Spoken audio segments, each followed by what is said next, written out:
Hi everyone, and welcome to my video. So today I'm going to show you how you can better protect your home if you own an electric vehicle, which I think most of us do these days. If you charge your EV in the garage, this is something every EV owner should have. A Wi-Fi smart photoelectric smoke alarm in the garage, plus a heat and temperature detection sensor. Now, both of these don't need any wiring. They don't need any electrician. It's fully DIY. What they do, the smoke alarm, it will detect your smoke far early, send alerts to your phone if you're away or you're asleep. While EV charging is running for hours, early smoke detection can really make a real difference. So this is a simple, affordable upgrade, and in my opinion, it's a must-have for every EV owner's home. So like I said, we'll do it in two simple ways. We first install this Wi-Fi smoke alarm in the garage. Now, because it's smart, it is capable of sending Wi-Fi signal based alerts to your mobile wherever you are. So let's say I'm away from home, I'm going on holidays. It's a nice little thing with a peace of mind that it can send me alerts, or I can configure it to send alerts to my friend or my family nearby if there was the slightest detection of smoke in my garage while I was away. So it's not just limited to garage. Obviously, you can install it in your home anywhere. But the reason I'm going to garage is because the EV charging, and especially I've got two EVs in my home, so that can create a significant risk of fire. So this basically helps. Now, imagine a scenario while you are home, you are asleep in your bedroom, which is on the first floor, say, and your garage is on the ground floor. If it's going to make a sound, it may not even reach your ears while you are asleep, which is where this comes into picture. So this is an extension. So this connects to your main Wi-Fi smoke alarm through radio frequency. This is radio frequency based. So if that alarm, the main alarm triggers, sets off, it's going to send a RF signal to all the satellite alarms in your home. And it's up to you where you want to place them. So if it's in your bedroom or if it's in other areas where you want to be alarmed about, you can place as many of these in your home. I think from reading the manufacturer description, I think you can pair up to 100 or up to about 100 such satellite alarms to one main alarm, which is very convenient. So this is what we're going to do as first. Now, also I want to tell you that this is a photoelectric smoke alarm, and this is not the conventional ionization based smoke alarm. And what's the difference? So a photoelectric smoke alarm is actually has a tiny little sensor in it, which can actually detect the smoke in the air much faster than a real flame, which when occurs, and the traditional alarms that you have in your home, it's already too late, because if the smoke has already converted into flame, it's really too late for you to get to safety. So a photoelectric smoke alarm, therefore, is your early warning sign when the smoke hasn't yet converted into fire. So it can detect that far early and sooner before it takes the form of flame, which is too late.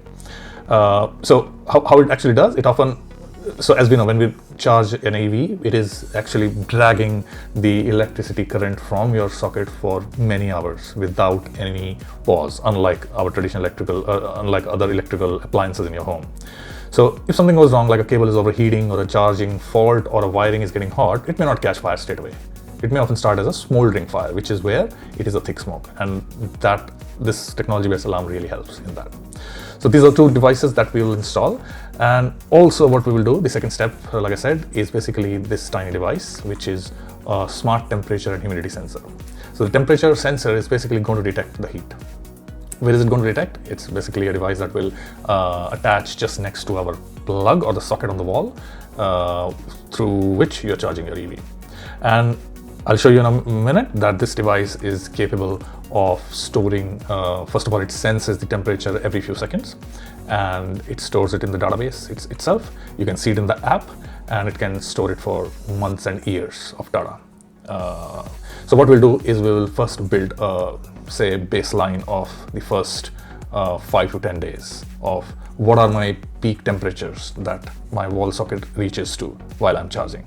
So that will give me a clear idea of how high or how maximum can the temperature go, and that will set a baseline. And through that baseline, then I can set up in my app notifications that if ever that threshold is breached, let's say the temperature has risen by 5% during charging overnight, 10%, whatever threshold you want to set, it will send me a notification on the phone.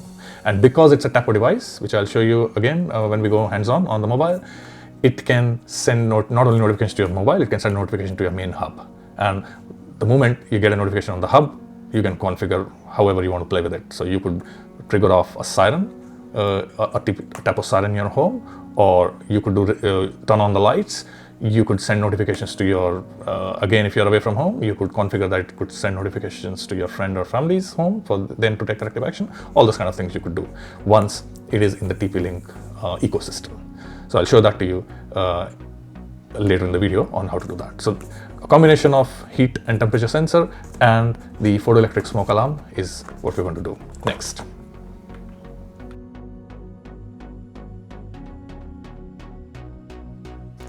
All right, so first thing first, let's look at what we got here. So it's a Brilliant brand smart Wi-Fi alarm. Now I have to tell you that Brilliant is not sponsoring this video and I'm not affiliated with this brand, but from personal experience, I have quite a few Brilliant IoT devices in my home, including external smart lights, and they're really good quality, and they're lasting for the last 5 years or so. So I never ever had any problem with it. So I can trust this brand for that matter, and it's a pretty reliable brand.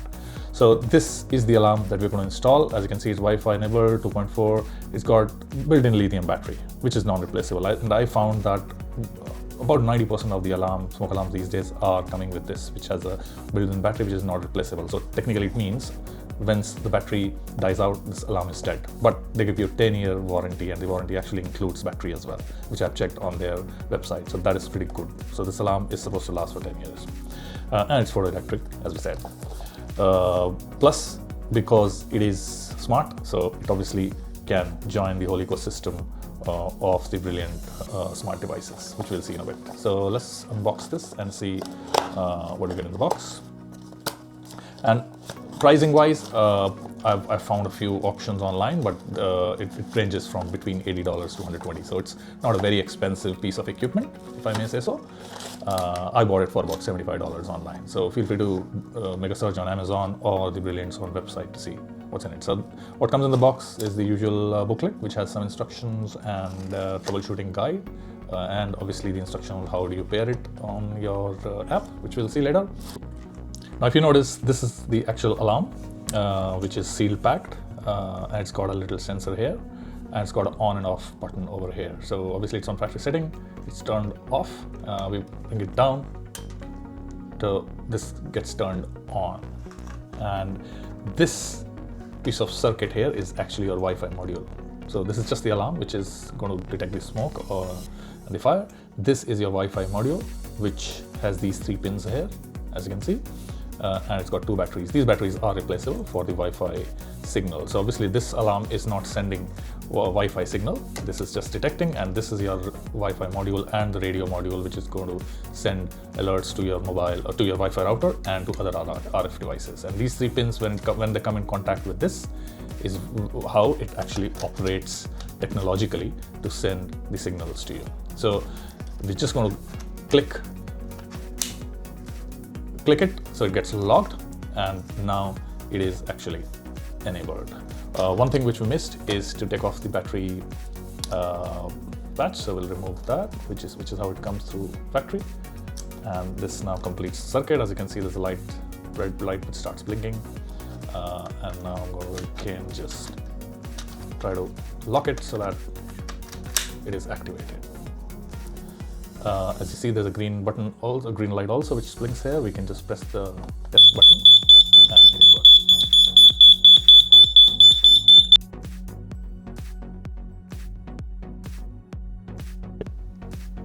All right, let's look at how do we configure the Wi-Fi on this smoke alarm now.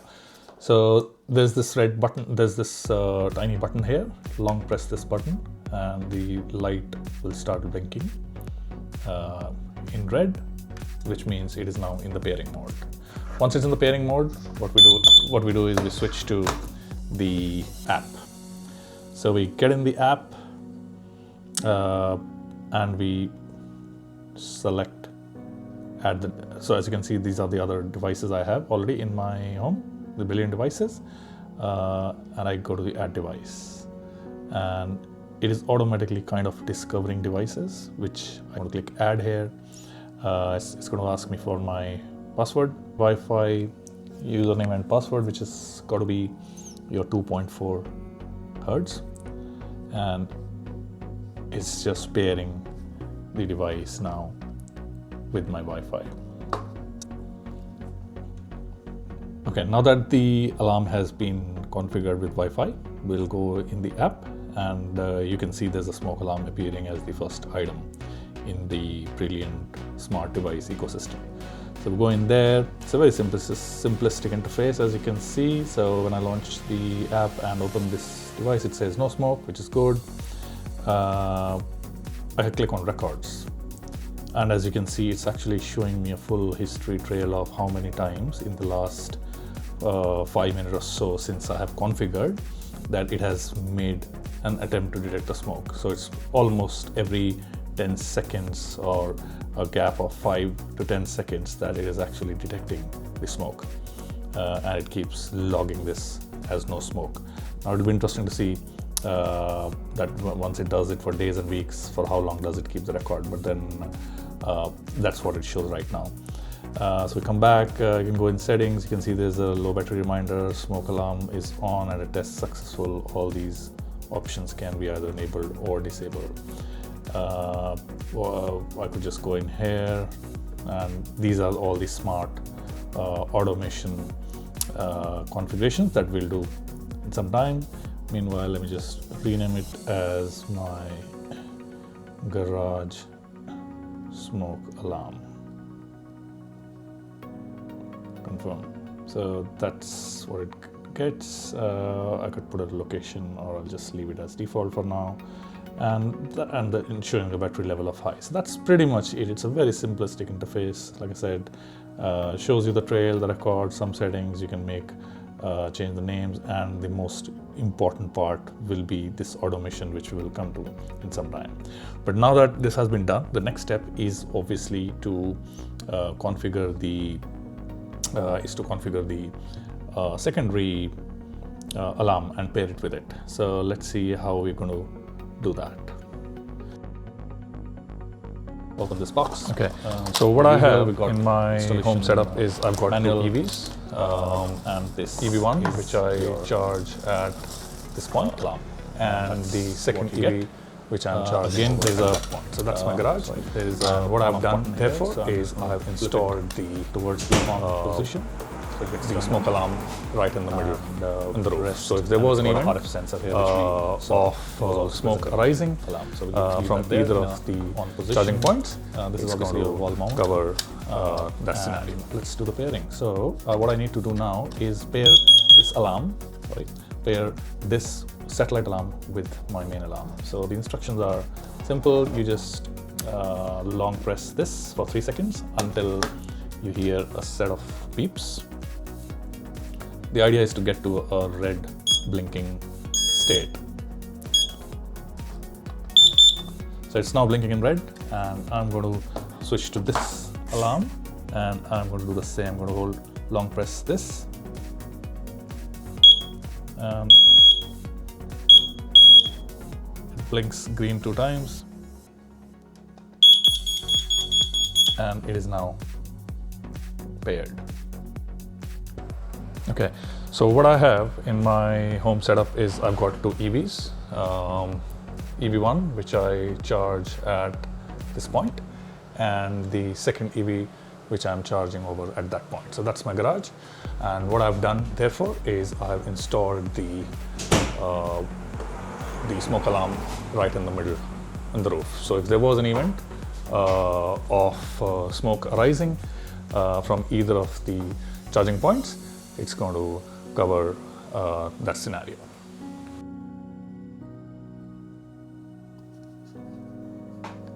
Okay, so I've lit an incent now just to test if the alarm triggers off with smoke. So I'm going to hold this on top of it.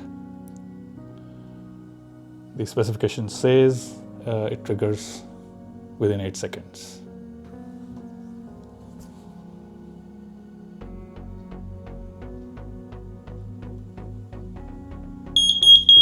And as you can see, it has triggered the alarm, detecting the smoke within the first 8 seconds.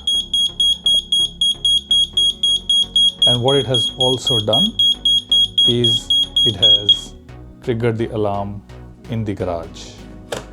So if there was an event of fire, it is going to trigger both the alarms in the home.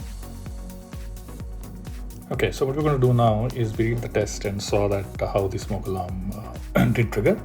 Now, if I launch the app and go inside my smoke alarm and go to records, so as you can see, it now shows me the record at 12, 22, 42 seconds and 41 seconds. That's the time when we did the test, and there was smoke alarm which got triggered.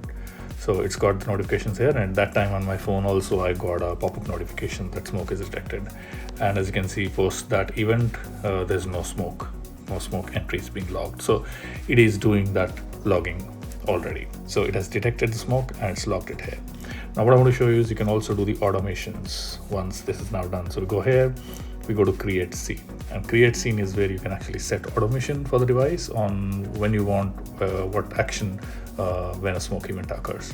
So for example, we could say it's on a scheduled specific times, only during night times or when times you are away, or you can just say when the device status changes, which is like for always whenever it occurs. So we just go in here and we say select a single device, and it shows me all my brilliant smart devices which are at the moment in my ecosystem. I choose the garage smoke alarm, and as you can see, these are the various events that it can actually detect, and then you can choose what action you want. So for example, the most important one will be, I would say that I want to be notified if a self-checking fails. Obviously the alarm keeps doing self-tests itself. If self-checking fails, I want to be aware, and when a smoke event occurs, which is by default on, I want to be made aware. So you choose what events you would like to be notified about and say confirm. So it basically adds all of those. So it has added a few more. It says auto detect when self-checking fails, or the battery level is low, alarm has been silenced, or smoke has been detected. So that's your criteria or the condition when it is met. Then it says then what do you want to do then if the condition is met. So you go here and then you choose what you want to do. If you had other smart devices in your home which were brilliant, you could say, example, open the curtains. So then you could just choose that device. Lights, like I've got lights, I can turn on the lights just as a notification that an event has occurred. Besides, obviously the siren will be making its own noise, or simply just send me notifications in the message center. Choose that on, click next, and I say save. Create a scene, create a name of the scene. So I say smoke detected.